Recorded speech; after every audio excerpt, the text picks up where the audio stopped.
Hello everyone, हम पढ़ेंगे अब वाष्पीकरण। वाष्पीकरण यह एक ऐसी सतह प्रक्रिया है जिसमें पदार्थ में भी क्या लोगे प्यारे बच्चों, द्रव के कण क्वथनांक से नीचे किसी भी तापमान पर वाष्प में बदलने लगते हैं। ऐसी प्रक्रिया को वाष्पीकरण कहते हैं। तो प्यारे बच्चों यहाँ पर देखो, ये है ठीक है द्रव, मान लो द्रव पानी की एक बूंद है और द्रव भी ठीक है, यहाँ पर कण है और कण क्या होते हैं, क्वथनांक से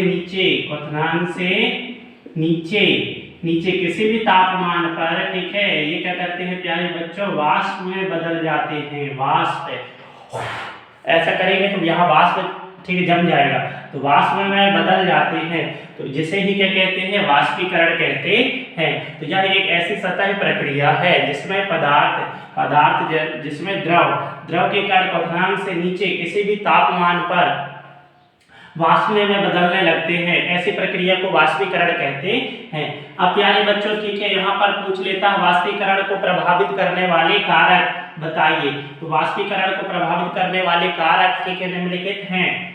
ठीक है, निम्नलिखित हैं। पहला क्या बताओगे प्यारे बच्चों, सतह का क्षेत्रफल। सतह का क्षेत्रफल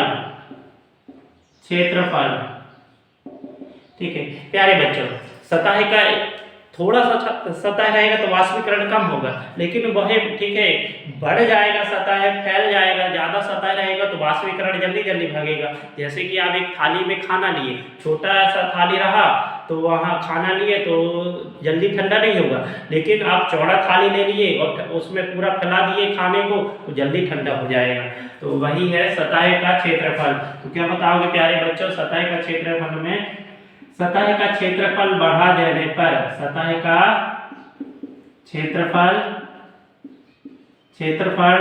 बढ़ने पर वाष्पीकरण की दर बढ़ जाती है। वाष्पीकरण की दर बढ़ जाती है। ठीक है प्यारे बच्चों, सतह का क्षेत्रफल बढ़ा देने पर ठीक है, बढ़ने पर वाष्पीकरण की दर क्या हो जाएगी, बढ़ जाएगी। फिर दूसरा पॉइंट क्या बताओगे प्यारे बच्चों, तापमान। अब तापमान, टेम्परेचर, तापमान का भी प्रभाव पड़ता है। तापमान अधिक होने पर द्रव की जो गतिज ऊर्जा है बढ़ जाएगी और बढ़ने के कारण ठीक है वाष्पीकरण की दर क्या हो जाएगी, बढ़ जाएगी। क्या बताओगे प्यारे बच्चों, तापमान बढ़ने पर द्रव की कणों की गतिज ऊर्जा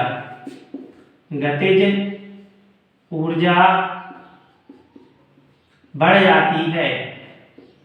द्रव की गतिज ऊर्जा बढ़ जाती है। अब द्रव की गतिज ऊर्जा बढ़ जाएगी तो जिसके कारण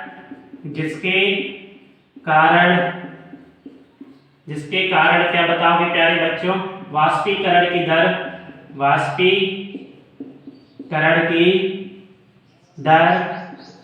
बढ़ जाती है। ठीक है प्यारे बच्चों। फिर तीसरा बताओगे प्यारे बच्चों, आर्द्रता मतलब नमी। ठीक है, नमी। तो आर्द्रता में वायु होने पर क्या बताओगे प्यारे बच्चों, आर्द्रता मतलब होता है नमी। तो आर्द्रता में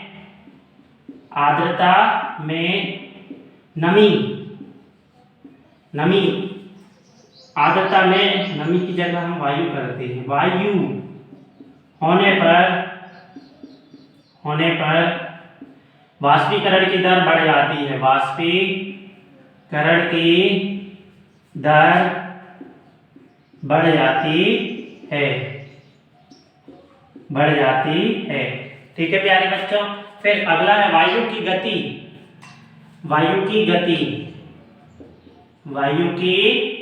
चौथा पॉइंट क्या बताओगे, वायु की गति। अब प्यारे बच्चों, वायु सर चलेगा तो वाष्पीकरण भी जल्दी होगा। ठीक है, उड़ेगा पानी उड़ेगा ना, द्रव उड़े जाएगा।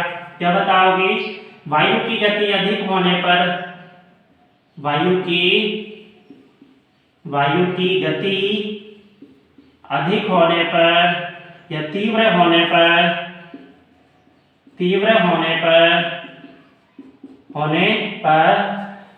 वाष्पीकरण की दर बढ़ जाती है। वाष्पीकरण की दर क्या हो जाती है? बढ़ जाती है। वाष्पीकरण की दर बढ़ जाती है। ठीक है, तो 4 पॉइंट में हमारा, ठीक है, वाष्पीकरण को प्रभावित करने वाले कारक बता देना प्यारे बच्चों। 4 पॉइंट, तो सतह का क्षेत्रफल, तापमान, आर्द्रता और वायु की गति। यह एक सतही प्रक्रिया है जिसमें द्रव के कण क्वथनांक से नीचे किसी भी तापमान पर, ठीक है, वाष्प में बदलने लगते हैं। इसी प्रक्रिया को वाष्पीकरण कहते हैं। जैसे यह द्रव, इसके कण क्वथनांक से नीचे तापमान लें तो ये वाष्प में बदलने लगेंगे। अब वाष्पीकरण को प्रभावित करने वाले कारक, सतह का क्षेत्रफल बढ़ जाएगा तो वाष्पीकरण की दर भी क्या हो जाएगी प्यारे बच्चों? बढ़ जाएगी। तापमान बढ़ाने पर द्रव के कणों की गतिज ऊर्जा भी बढ़ जाएगी, जिसके कारण वाष्पीकरण की दर भी क्या हो जाएगी? बढ़ जाएगी। आर्द्रता में वायु होने पर वाष्पीकरण की दर भी क्या हो जाती है? बढ़ जाती है। वायु की गति तीव्र होने पर वाष्पीकरण की दर भी क्या हो जाएगी प्यारे बच्चों? बढ़ जाएगी। ठीक है, तो ये हो जाएगा वाष्पीकरण टॉपिक हमारा आज का।